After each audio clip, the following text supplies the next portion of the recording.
This call is now being recorded. Hey, Laura. Hey, Kathy. Welcome. All right, let's get this party started. It is 1 o'clock and we are ready to go. I'm up first. Okay, so so we are currently in our 5-year rule here at the Department of Real Estate. For those of you that don't know, we go over Administrative Code R4-28 and all the different sections that apply to real estate educators. And we basically have to say that's a good rule, we want to keep it, or we have to say we don't like that rule, we'd like to get rid of it. Or we can change it, and we can also add to rules at this time. So we are diligently working every single week at the rule book right now, and we did send out an email to everyone. We sent it to everyone saying, hey, give us some input. So here's the funny thing is, I think as educators, you'll appreciate this. We have received very little input that's actually got anything to do with Arizona Administrative Code R4-28. we've received input that's like, yeah, that's your realtor association. That would be your MLS, and some of it is like statutory stuff. And so for those of you that don't know, I don't get to change the statutes. That's the legislature, the governor that signs those things. So it's just My favorite was the Federal Fair Housing Service animals. Like, oh yes, yeah, it's a bit above our pay yeah. grade. I also do not have the regulatory authority to change federal fair housing laws. So thank you for that input during our rule review. But if you guys have anything to say about R4-28, something to do with real estate, we would like to hear it. So we can address the things that you guys find overly burdensome. Some things that you should know the department is focusing on in the world of distance learning. We are looking under every rock, nook, and cranny to see, is there a way that we can make sure that the licensee that logs into your online schools is actually the licensee logging into your online school. So we know that we have instances of counterfeit certificates. So at some point in time, somebody took these online classes, they've got the signature of the school administrator, and they're just photoshopping and creating their own certificates. And we can catch those through the audit process that we have started doing, where we look at those CE certificates and we match it against sign-in sheets. So for those of you that have not been asked yet, you may be asked by the department to tell us your sign-in sheets for different dates on different classes. And that's because that individual licensee's CE portfolio is being audited by us to verify that they're all real certificates and they actually did sign in with you.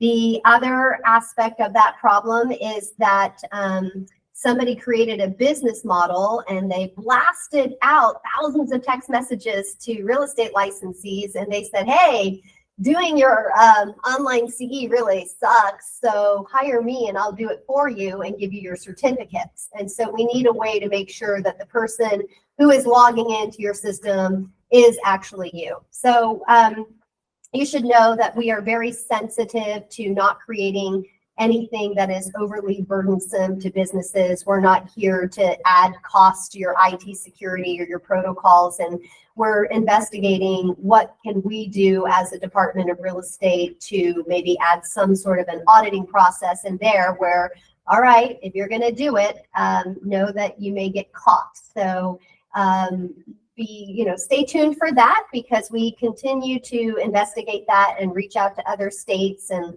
look for best practices. But it is my intention that we will not just look the other way and pretend that this isn't happening. We're going to do something about it if we have the power in statute and in rule. And then the last thing, there is a rule that I wanted some of you guys to give feedback on, and it is R4-28-2D. And it is the one that requires a school shall include its name, address, and telephone number in all of its advertising. And I know a lot of you guys don't actually teach at the address of your school. And so obviously putting your school address on all of your advertising may be counterproductive to getting your students to the actual class location. A lot of schools are really small and run out of your personal residences. And so you're putting your home address on these advertising materials. I'm of the mindset of getting rid of that because I don't necessarily think that that protects the public, and more having the location of where the class is going to be held be on the advertising rather than the location of where the school administrator lives. And I would love to open it up for some feedback from the gallery to see if you guys like it. Karen likes it. I got a thumbs up from Karen on that. Kathy's got a thumbs up. Butch. Yeah, I know the previous commissioner interpreted address could be an email address. Could it be clarified? I mean, getting rid of it is great. Clarifying it would be even better as well. Yeah, I mean, we have a lot of flexibility, I guess, in rules, but in rules, it does reference email in other places, and this specifically says address. So rather than take it as like a point of privilege interpretation, and since we're in a 5-year rule review, I'd just rather get it right in the law book so that you guys don't have to shift from year to year and commissioner to commissioner on what it means. I mean, does anybody see a validity in your advertising of your classes of keeping your physical school address as something that you want on your flyers? Like, anybody want to speak to that? Jeffrey, you have your hands up. Go ahead. Yeah, there's a big discrepancy about those who are in Arizona and those who are out of state. I know we have to have a physical location of some sort, but when an out of state school is putting their address on there, a student's not going to go to their location to file a complaint. So I guess what's the point if you're in state to do it or out of state not doing it? What are you doing for out of state schools who are, well, they don't have a presence here in Arizona? The law currently requires that they put the address of their school on all of their advertising. And so if we receive advertising that's not in compliance with this, we do an investigation and we do disciplinary action. And so, Yeah, we don't have, it doesn't say for an in-state school, apply the law this way, for an out-of-state school, apply the law that way. So the law just gets applied as read. And I think I questioned myself wrong. Sorry about that. That's where I don't think it's fair. If we have, for example, brick and mortar, or you're in Arizona, that's a place for a student to potentially go to. Whereas an out-of-state school, they don't have a brick and mortar. They might have a statutory agent that satisfies that requirement. So I think it's beneficial to the entire whole to make it even for both in-state and out-of-state schools. So I don't see a point to it. I don't think I questioned that correctly, so I apologize for that. But are you seeing a problem with students trying to complain about an out-of-state school not having a location? I guess, why is that law there, in your opinion? Oh, well, I will not go into why I think laws are in the books that are there, because many of them make me scratch my head. Like, what good does that do? It's been raised as a problem because we've had students show up at like school administrators' houses for class and not paying attention to the class location is here, and it was advertised with the school's location, and it's a school administrator that runs their school out of their house. And so that's what brought up the whole question of, wait, do we even need the address of where the school administrator is, or do we just need to give in your advertising the address of where the class is going to be held? And to be fair, Jeffrey, none of our rules have been touched since before 2006. So we've got to think back 3 decades now, what practice used to be. And I think, yeah, it might have been beneficial to have some address available for a student to track down. But frankly, I think we in this room would say we would welcome the student to contact us if they're having difficulty with the school, regardless of whether they're in state or out of state, and they do. Yeah. That makes sense. Thank you both. Anyone else? Anybody see no, don't get rid of that rule. That makes perfect sense to me and can shed light into my brain as to why we want that. Angela? Yeah, I recognized in the beginning when I first bought this school that, yeah, my home address was on there and I didn't want that. So I think to change it from the address of the school to maybe classroom location, and then real clear to the student, that's where you're going to class. Right. And hopefully that will clarify just changing what we're calling it. Mm-hmm. Thank you. Becky? So what if the classes are online? Do we just put a website for address, or is that an issue? Right? Yeah, it's just for advertising a class. And so, yeah, I mean, I think like the location of the class is this Zoom link or this online school address for registration, get more information there. So when we're in rule review, maybe we need to specify in the different types of education.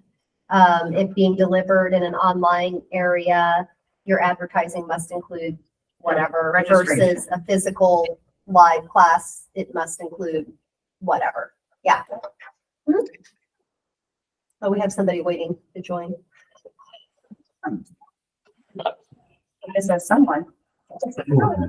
Thank you, Becky. Thank you. Thank you for the question. Okay, and then with that, I'll hand it over to Mandy and we can go over pre-licensing. It's so exciting. Ah, Hi, everybody. It's so nice to see your smiling faces today. I am missing all my hugs in person, and hopefully everybody on this call is coming down to Realtor Day at the Capitol so we can see you there in January. The big thing I am working on with Marley right now is our pre-licensing curriculum and our broker licensing curriculum, going from what we have as custom testing right now as one test back to a RELO, which is a source test that's looked over by regulators and law enforcement companies, and that's a huge association, just like we have all of our associations. And it's really been exciting. We are going to be due with our pre-licensing content in January, and we'll be looking for more subject matter experts to come in and assist us with test writing. Please know I cannot ask any school administrator or teacher to assist with writings of the questions. That would just be mean. And I kind of want to let you guys know some insight on what we've been working on. We've put together a few work groups actually at this point to look at niche areas and to hear from field licensees of where they think the fallout is between taking the pre-licensing exam and applying it in the field. So we're going to be going down a lot of common law, which is out of case law here in Arizona when it comes to the fiduciary duties, as well as like we've always taught statutes and rule sets and all of that good stuff. On the broker exam side, we are again doing lots of work groups, getting everybody's mindset, and we're going to be working a lot more on file retention on the broker exam side, as well as 1103 and lots of interpretations. Fortunately, from what we've been through here in the department with the administrative law judge and how things are applied. So I just want, if you hear in the industry people telling you, hey, I was asked to be part of this work group, I hope you're excited to hear that, because really we're just trying to mesh all our heads together to make sure everything we can do state specific that can assist a licensee in representation or a broker in being able to supervise their licensees properly will be met in those exams. And so by about September of 2024 is when Pearson View's goal is to have that out to the schools. But to be honest with you, my friend and counterpart, Jim, has a really good saying. It's not always about the deadline. It's about getting it right so we don't have to keep redoing it. So that is a moving goal, but hopefully we can hit that deadline and make it happen in September of 2024.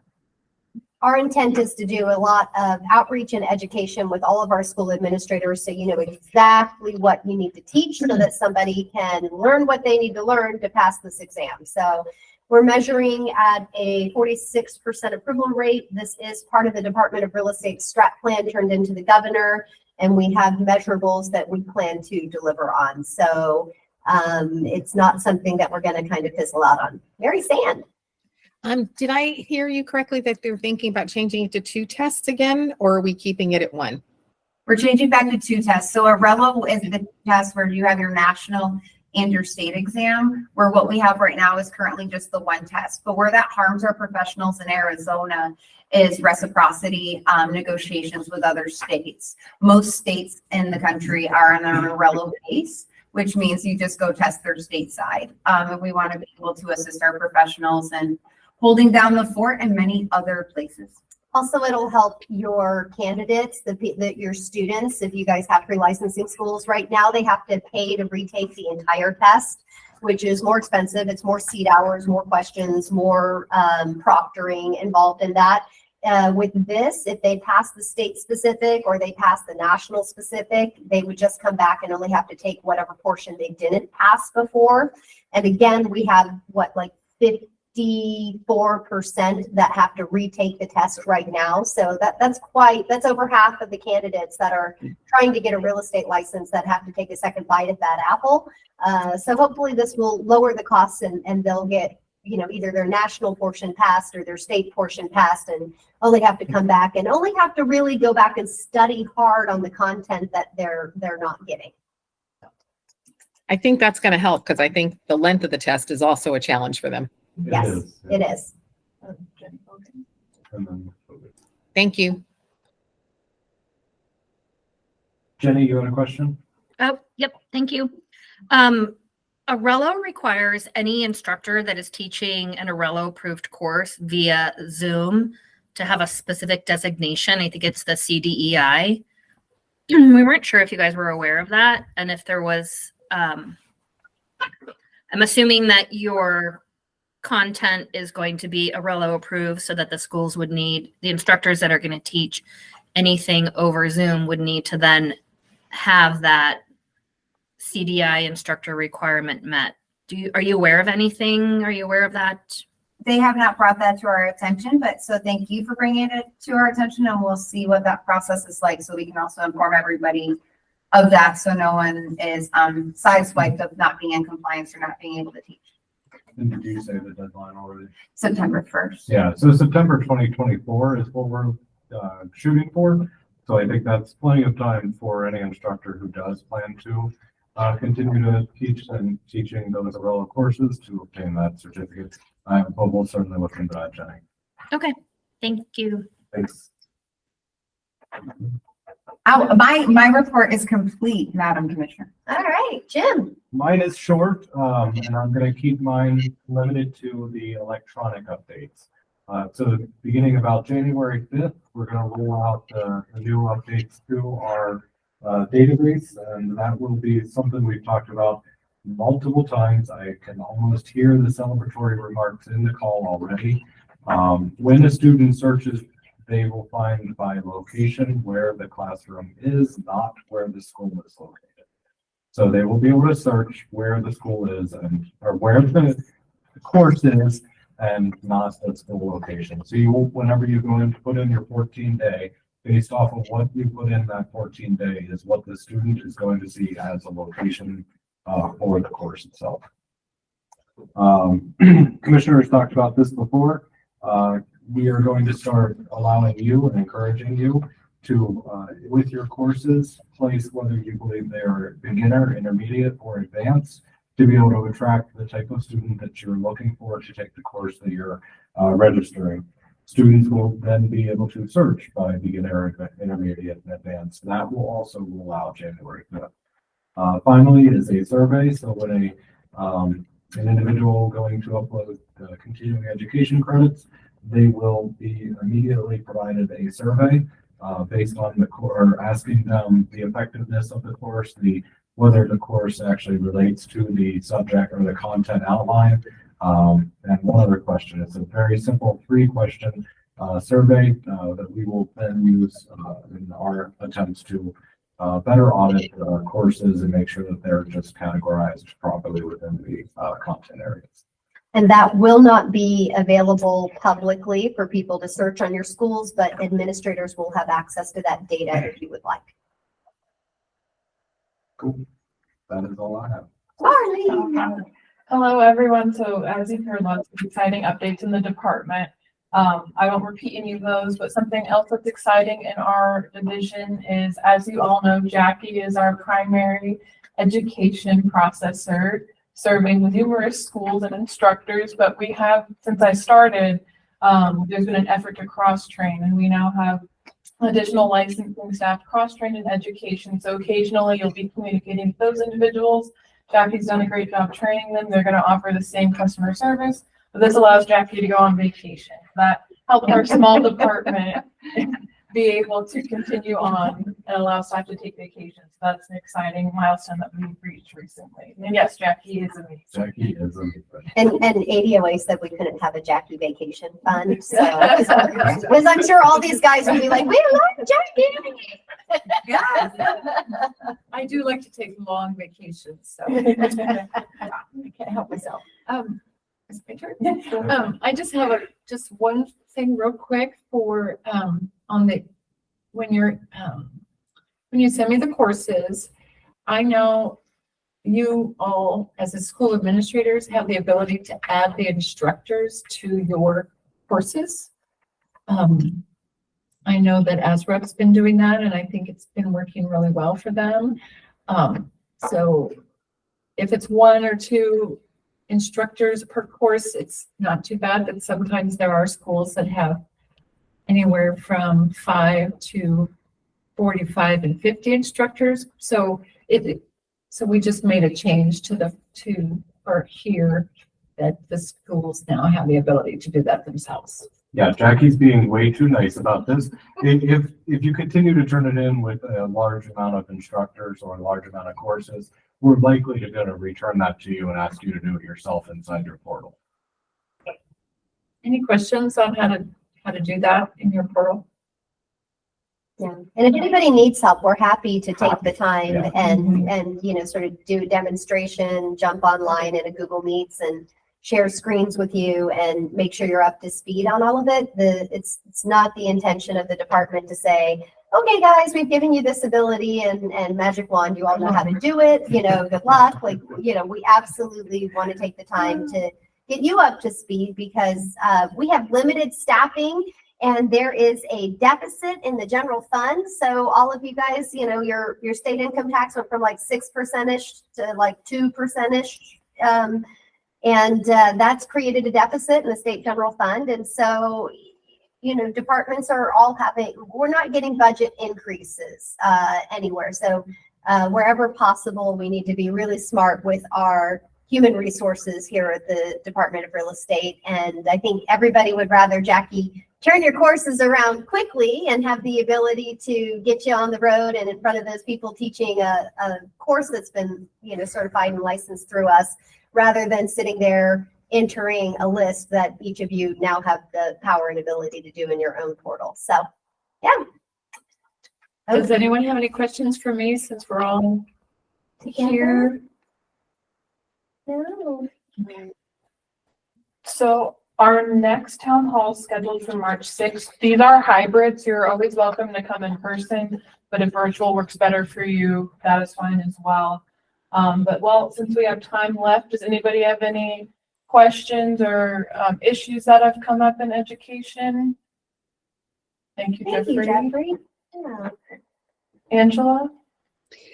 Yeah, I just need a little bit of clarity. I'm a newer instructor, so bear with me, you guys. I took over the school just almost 2 years ago, so it's a learning process while I'm still a full-time salesperson, associate broker. So bear with me. I need a little clarity on the recognition program. I get calls randomly that want to take the, you know, they want course material. They need to come to class. I do a live class. So I'm not sure how you guys want that addressed.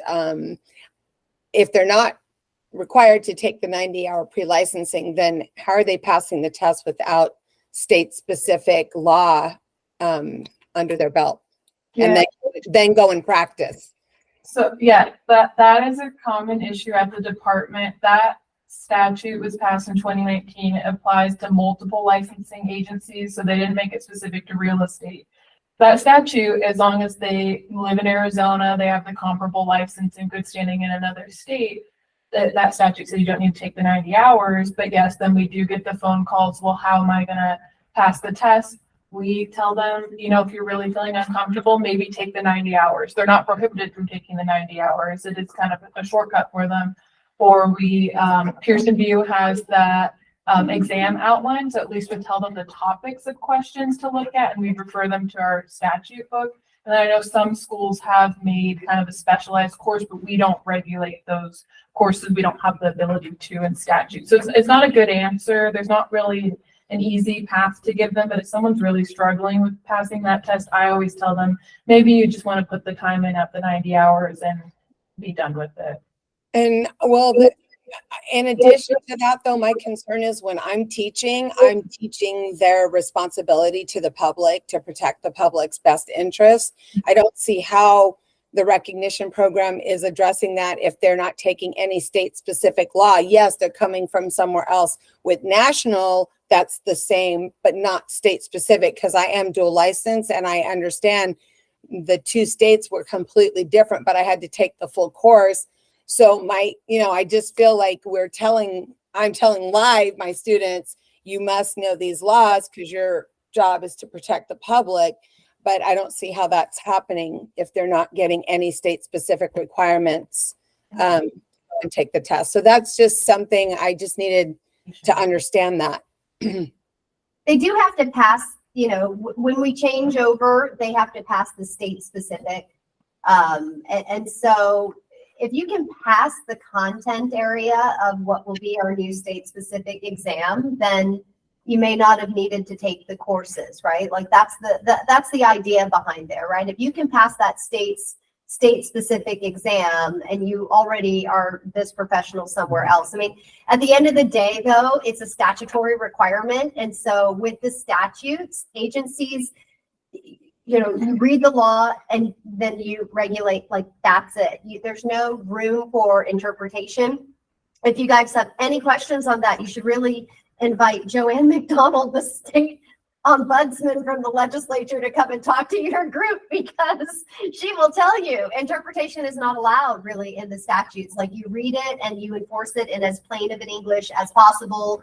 And as an agency director, if it's a statute, like there's no wiggle room for you there. Like you don't like it, go talk to your representative and your senator and try to get them to change the law. But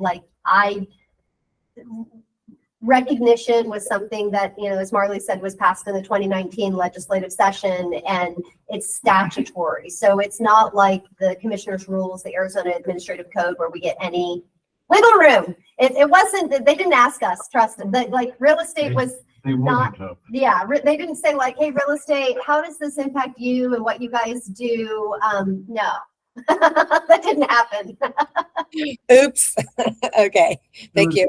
Much a deregulatory move by the legislature, and their talking point is not wrong. When you cross state lines, you don't lose your profession. But to your point, and they certainly didn't ask us again, there are different laws across state lines. So they do allow us to provide the examination state specific, and we do so, and we do not plan to move away from that at all. And we do plan to write a better state-specific examination that would mean that you really do understand, water in Arizona. You really do understand the diversity and the dynamics of our state, because Flagstaff is very, very different than Phoenix, which is very, very different than Payson. And so we have been bringing in brokers and subject matter experts from across the state to make sure that we get that state-specific exam correct. Question from Barb. Barb, Oh, she just said, are you gonna up the passing test score? I hope so, We're because just trying to up the otherwise passing rate. We're not changing like what is pass or fail as far as the score on the test, but we're hoping to have a higher percentage of people pass the test. And the way that we plan to do that is to better educate all of you, our school administrators and educators, on what's in that exam. Like we're not going to give you guys the exact questions, but we're certainly going to make sure that you understand what you need to teach and at what level. So everything in our outline will kind of be categorized by like level 1 through 4, as far as how much in depth they need to go. Level 1 is going to be like, I'm familiar with that terminology and I can basically define it. And level 4 is going to be like, I get it. I better be able to, not only explain it, but apply that in the practice of real estate. So we're really, we took best practices from around the entire country and what's offered out to educators. And we've set some pretty lofty high goals for ourselves here. So sleeves are rolled up and we're getting to work. Will you be merging the two documents? You have one document that has the learning objectives, and then you have the other document, which is the outline. They're separate. Will you be merging them together? We haven't talked about that yet. That's something Mandy and I will get on. Is there a preference for the educators on having them separate or combined? I'd like them combined, but I don't teach the class. Okay. I do think it's easier because you see, here's what you want, here's the objectives. Okay. Makes sense. I like that. I like everything simplified and together. Yeah. So thanks for the question. Liz asks thoughts on adding a separate license for property management. It is very difficult or very different than residential and commercial sales. We don't disagree, Liz. Did you? Liz, like, why would you tease me with something like that? You know we can. Oh my gosh, if I could, I would. You have no idea. So we did get the opportunity in September to send over some policy things, and property managers were one of those things on there, but we thought we'd test the waters with like low-lying fruit and say like, hey, can we just separate out timeshare? Because timeshare is nothing like residential sales. They have their own area of statute, and what a waste to have to take up pre-licensing course hours all about timeshare statutes when, like, you know, an nth of a percentage of the people are actually going to go do that. And we do not believe, we don't know for certain yet, but I don't think that made the cut as like something we get to, like, you know, say, oh, we need a bill sponsor. Like, I think that's sort of like, oh, okay, well, if timeshare wants that, timeshare can do that themselves. And so the timeshare lobby like might actually do that, but I don't know if like the property managers in Arizona would necessarily like step up and say, we want this, and like push for their own licensing. But oh my gosh, would I love it, because I think we could do such a much better job for everybody all around. And before we leave that area of property management, the really big thing that we are able to do and that we are doing is we are shifting in 2024 BMC 3 to have a B section to be trust accounting focused. So that way brokers who have trust accounts have to go through a trust account class versus the typical operations, and also making a few more direct property management courses. We did play with also adding additional CE, because I think good property managers, and I think you would agree, Liz, if you love what you do, you take more education, not less education. We're not opposed to taking more specific items for property management. However, unfortunately, that was also like, yeah, probably not. So what we are able to do is add more property management options with the new IT solutions. Well, they're not new IT solutions, but the new coding that Kevin has done to our custom code that we need a new IT solution for. They'll be able to hopefully search subjects to go as deep as property management. So we are trying to get some more knowledge base out there. And one final thought on property management and trust accounts. We did also submit a proposal to better spell out what GAAP principles are for trust accounts as it relates to property management. If we are not able to run that as legislation, I imagine we are going to stick that into the rulemaking to provide additional clarity to the public.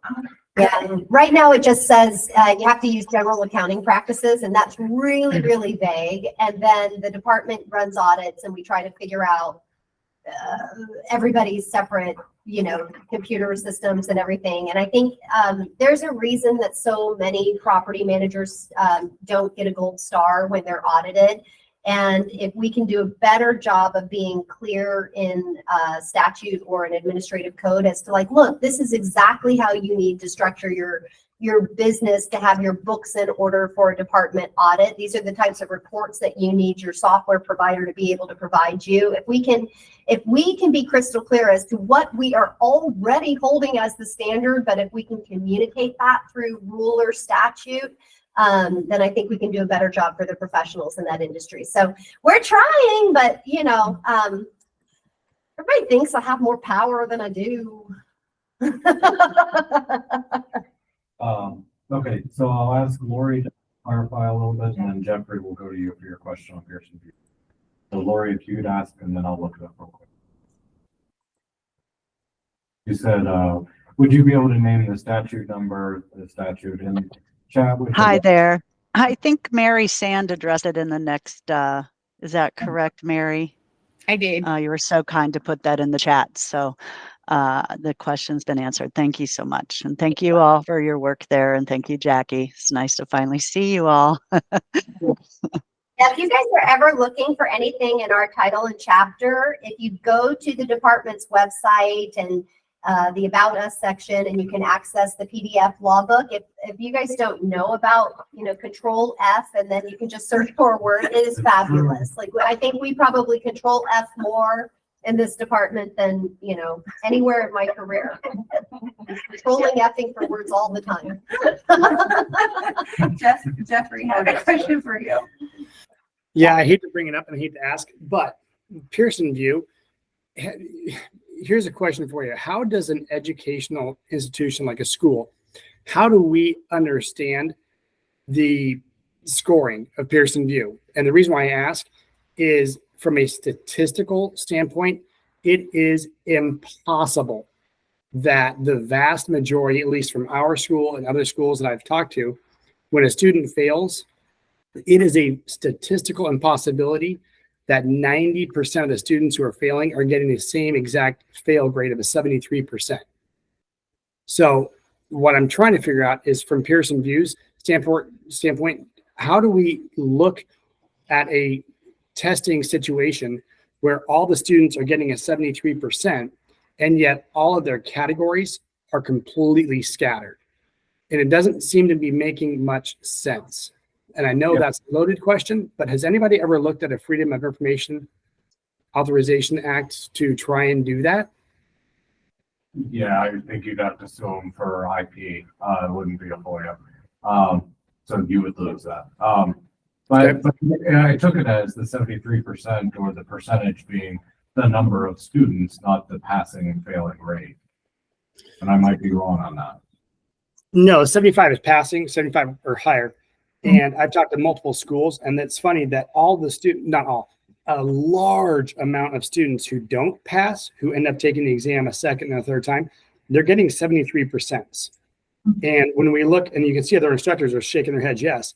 When you look at the categories and the percentages of questions that they're getting wrong, it's scattered. Okay. It would make sense if all the students are getting one category wrong, but I analyze these things religiously, and it is a statistical impossibility. We can look at that, We can have them come. Yeah. Okay. Yeah, we can look at that. That's, thank you for bringing that to our attention. We'll take a look at it. Okay.